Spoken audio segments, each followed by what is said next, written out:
Hello, everybody. Hi. Nina? Hi, welcome.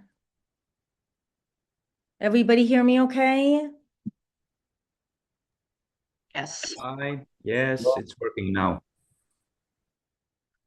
Hi, Jude. We are recording.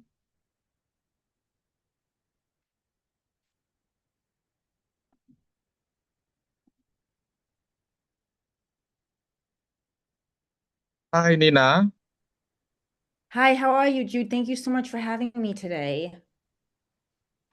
I'm good. Welcome, everybody.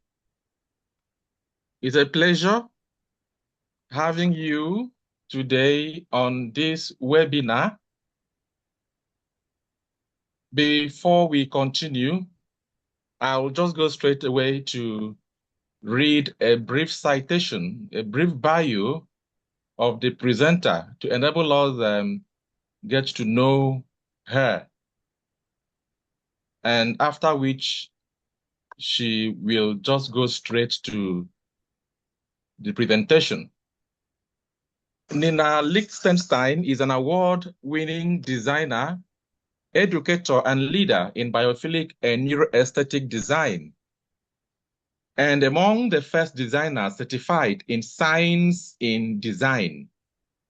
Her healthcare hardware collection transcend for accurate lock and hardware and the prestigious Nightingale Gold Award for innovation.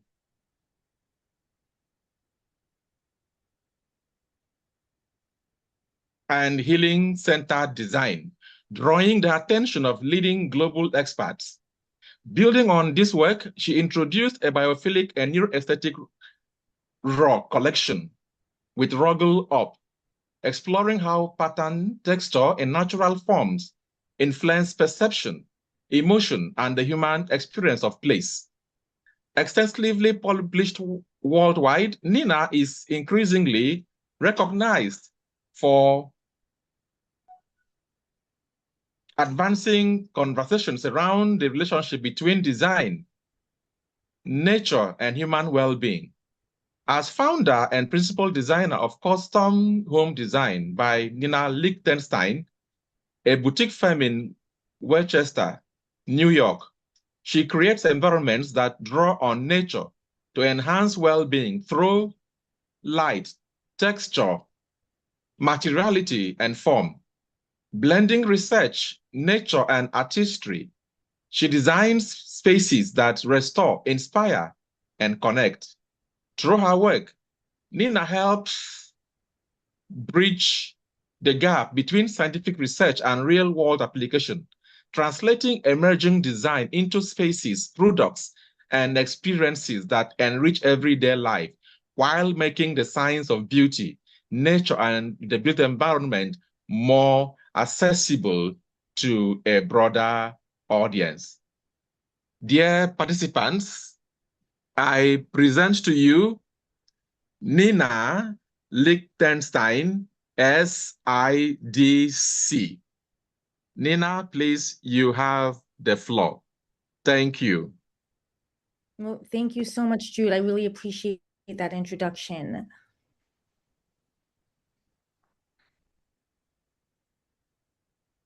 Would you like me to dive into the first question? Yes, please go ahead, please. Okay.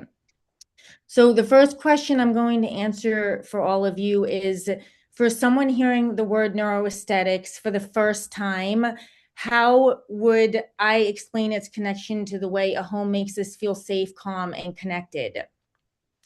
Neuroaesthetics is the science of how our brains and bodies respond to our surroundings, and it explores why certain environments make us feel calm, inspired, energized, connected, or safe, while others leave us feeling stressed, overwhelmed, or depleted. What I find so fascinating is that many of us have experienced this instinctively long before we knew there was science behind it. We walk into one room and immediately feel at ease. We enter another and feel uncomfortable without really understanding why. our brains are constantly processing information from our environment, whether we're conscious of it or not. Light, color, texture, proportion, views of nature, sound, scent, and spatial layout all influence our nervous system. So for me, this became deeply personal through the nature-inspired transformation of my own home. Long before I discovered the terms neuroaesthetics or biophilic design, I became fascinated by the impact that natural light and views of nature, organic materials, color, texture, and personal meaning had on how my family and I felt in our environment. The changes affected far more than aesthetics. They influenced mood, comfort, daily routines, and overall well-being. And that experience sparked a deeper curiosity about why certain spaces feel restorative and others do not. So when we design homes that align with how the brain and body naturally respond to space, we create environments that feel easier to inhabit. Throughout evolution, humans sought both prospect and refuge, the ability to see what was around them while also feeling protected. So we still respond to those conditions today. A dark hallway with poor visibility may create subtle tension, while a well-lit room with views outdoors and a comfortable place to sit often feels inviting and safe. A kitchen island that allows family members to face one another encourages interaction, while a layout that isolates people may reduce it. So neuroaesthetics helps us understand why these responses occur and how thoughtful design can support them. But beyond supporting safety and comfort, our homes also influence whether we feel a sense of belonging. The spaces where we gather, the objects that reflect our memories and values, and the environments that feel uniquely ours all contribute to our sense of being rooted and connected. And what makes this especially interesting is that our responses to environments are both universal and deeply personal. Many people respond positively to daylight, nature, beauty, and sensory comfort because of our shared biology. But at the same time, our individual experiences, memories, culture, and personal histories also shape how we experience a place. A favorite reading chair, a family All photograph, right. a cherished heirloom, or a view that reminds us of a meaningful moment can carry emotional significance that extends far beyond function or aesthetics. And neuroaesthetics helps us understand that great design supports both our common human needs and the unique stories that make us who we are. At the same time, neuroaesthetics does not suggest that great design should look the same everywhere. Some aspects of human experience appear remarkably consistent across cultures, such as our responses to daylight, nature, sensory comfort, and feelings of safety. Yet culture, history, climate, and community traditions also shape how people experience place. So in many cases, traditional architectural approaches around the world already incorporate principles that support well-being. And rather than replacing those traditions, neuroaesthetics provides a scientific framework for understanding why these time-tested design strategies have supported comfort, social connection, climate responsiveness, and human flourishing for generations. In many ways, neuroaesthetics helps explain why good design is not simply about how a home looks, it's about how a home makes us feel. And neuroaesthetics also reminds us that architecture itself is a health resource. For every ceiling height, window placement, material selection, spatial transition, and connection to the outdoors becomes information that the brain continuously interprets. And architecture is not simply shelter. It is a sensory experience that can either support or challenge well-being. So understanding that relationship allows designers to move beyond creating spaces that are merely attractive and toward creating environments that actively support human flourishing.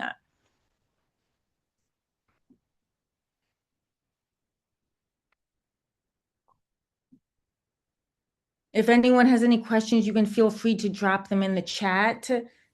Otherwise, I can move on to the next question. I guess address all the questions, then after which people can then ask questions. Okay, sounds good, Jude. All right, so the next question is that I often emphasize that design is not neutral. And what are some ways our homes silently affect our stress levels, our mood, behavior, and relationships every day? I often say that design is never neutral because every environment is influencing us in some way.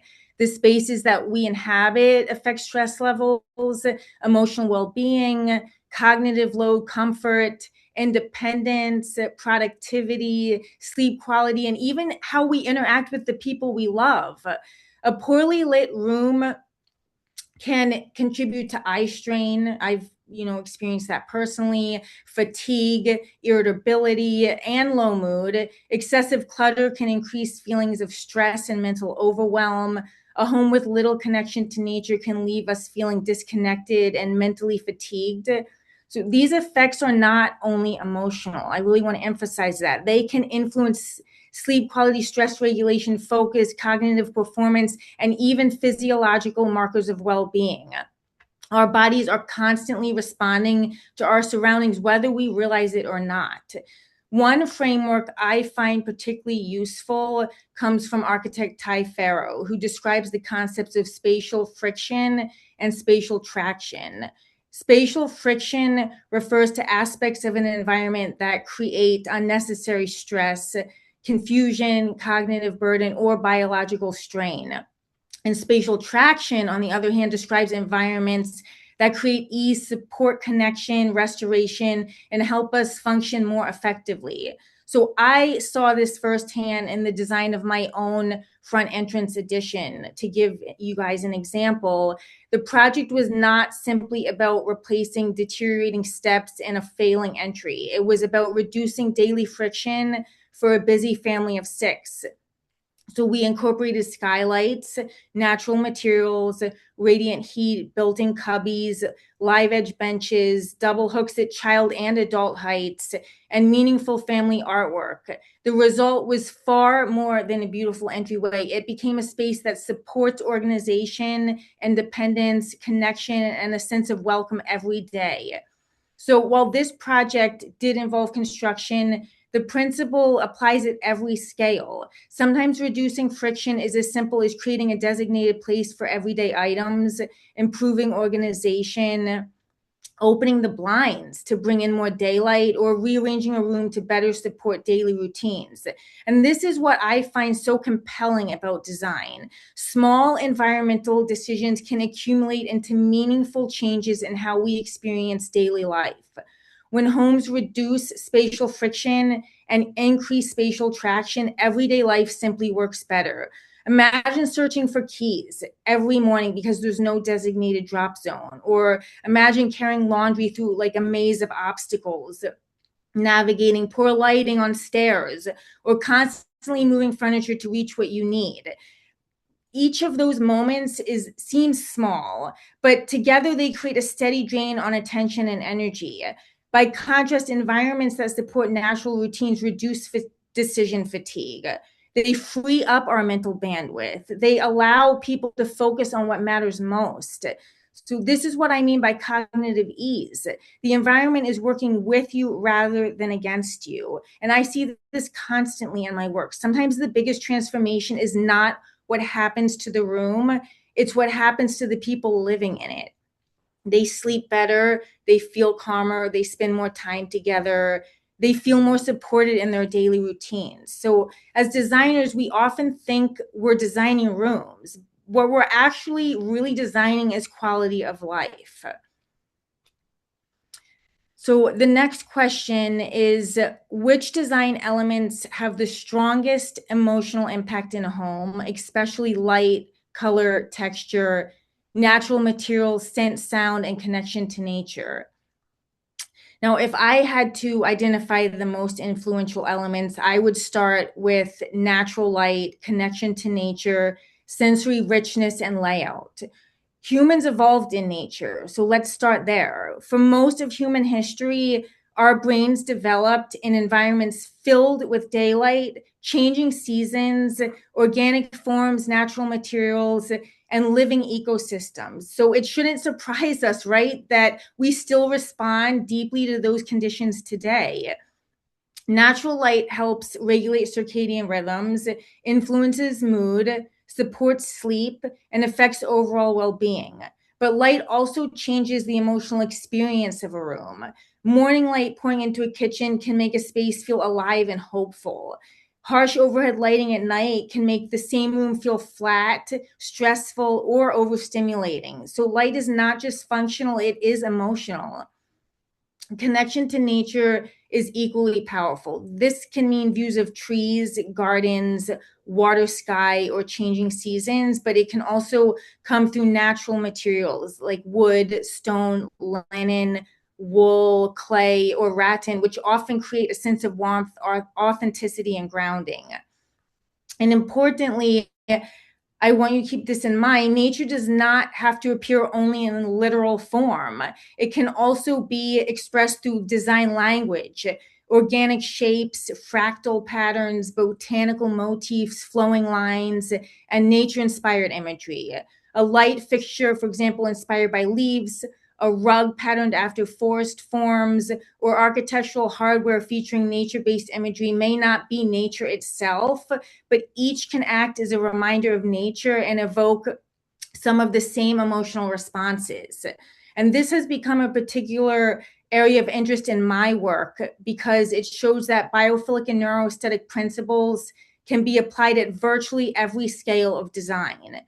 Texture is another powerful but overlooked tool. Smooth, cold, hard surfaces everywhere can make a space feel sterile or impersonal. By contrast, the grain of a wood table or a hand-woven textile, a wool rug, a stone surface, or a handmade ceramic object provides sensory richness. And these layers invite touch. They make spaces feel more human. Color, sound, and scent also shape how we experience a home. So we need to consider those too. Soft greens, blues, earth tones, they often feel common because they echo the natural world. The sound of birds, rustling leaves, or water can support restoration. Natural scents from plants in woods, gardens, or fresh air can strengthen our connection to place.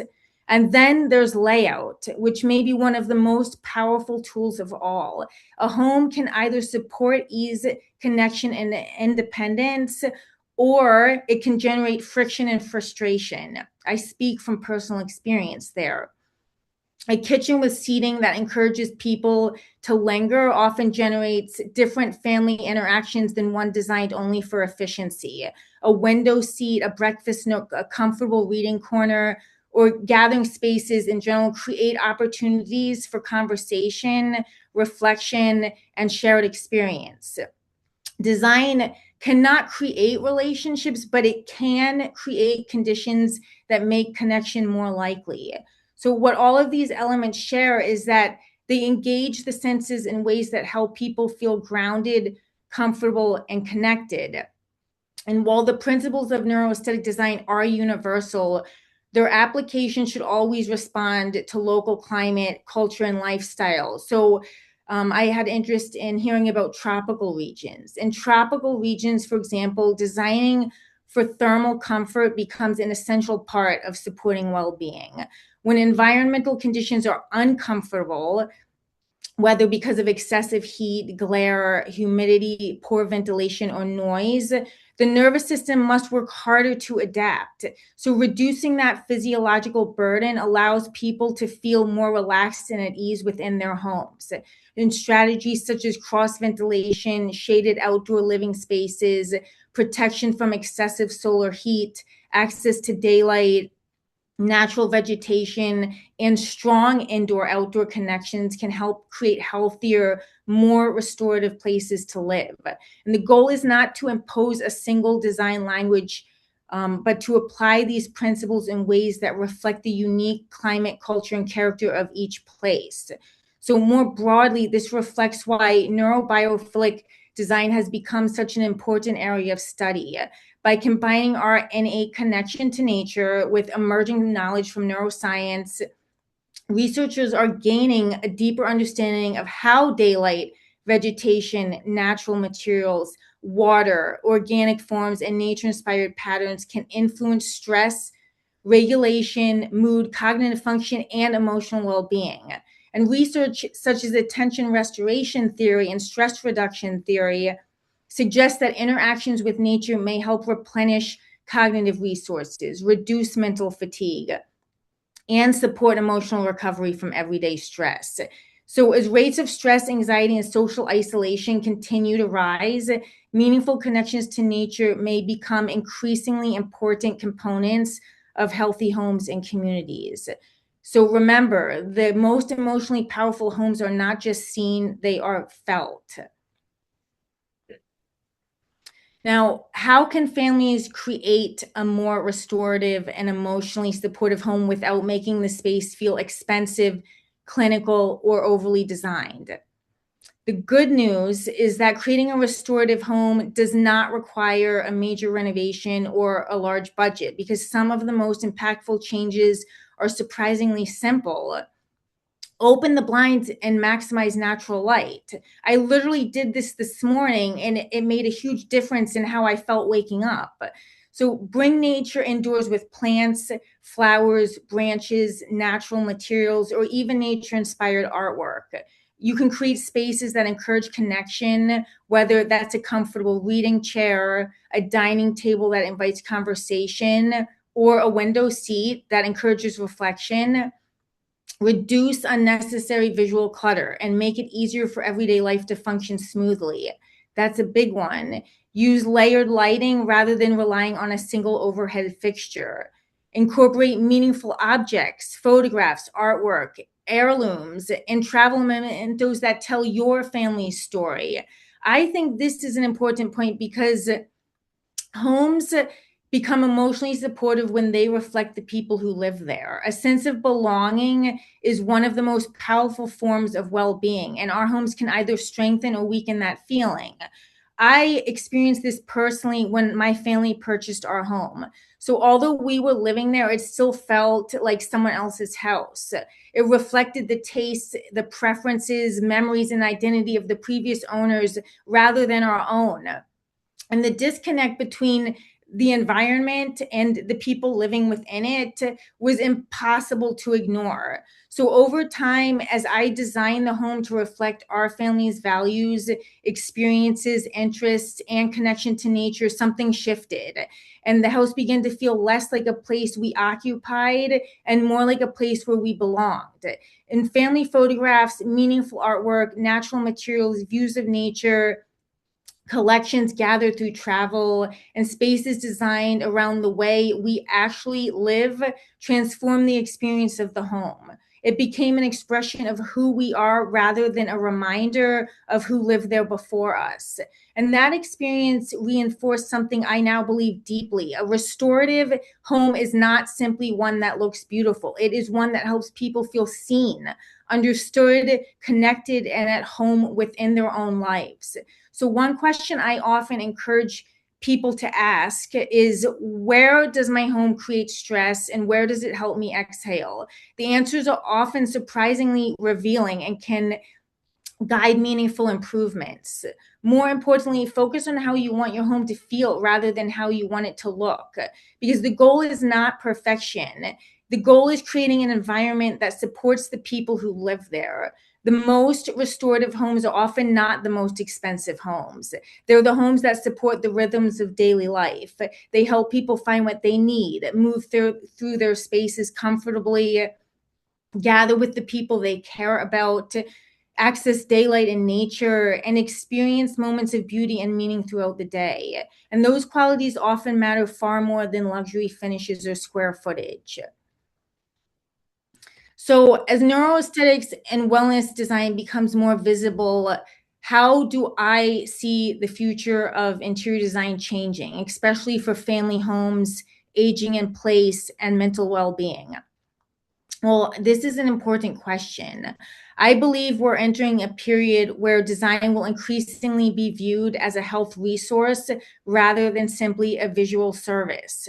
For decades, design conversations focused heavily on aesthetics and style. And those things still matter because beauty is part of human well-being.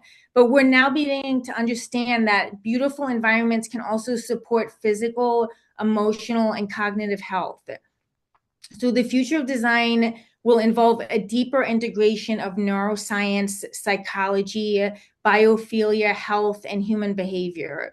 For family homes, that means creating environments that support connection, restoration, learning, resilience, and belonging. And for aging in place, it means designing spaces that provide safety, independence, dignity, and joy, because longevity without joy is not the goal. People deserve homes that support them physically while also nourishing them emotionally. And safety is not only about preventing falls, it's also about how a space feels. Can you see who is approaching the front door? Is there adequate lighting at night? Does a room feel exposed or protected? Are there places to retreat when life becomes overwhelming? These questions have influenced human behavior for thousands of years, and they continue to influence how we experience our homes today. Too often, when environments fail to support changing physical needs, people begin adapting their lives around the limitations of the space. They stop using certain rooms. They avoid activities they once enjoyed. They become more independent on others, or expend more mental energy evaluating risk in everyday tasks. So good design can return those spaces and experiences to people. It can reduce barriers, support confidence, and help people continue participating in the routines and activities that literally give life meaning. So I saw this in an aging in place bathroom I